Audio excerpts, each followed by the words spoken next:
insonda deydilar 3 xil do'sti bo'ladi. Bir do'sti uni joni chiqquncha, ikkinchi do'sti qabrga borguncha, uchinchi do'sti qiyomatgacha.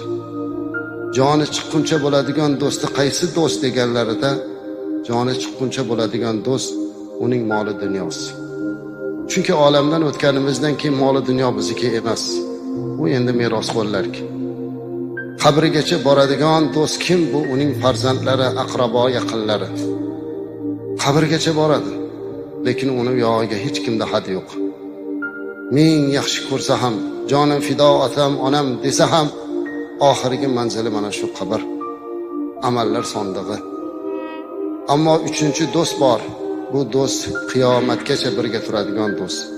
Bu uning qilgan solih amallaridir. Ana shu amal xolis bo'lishligi,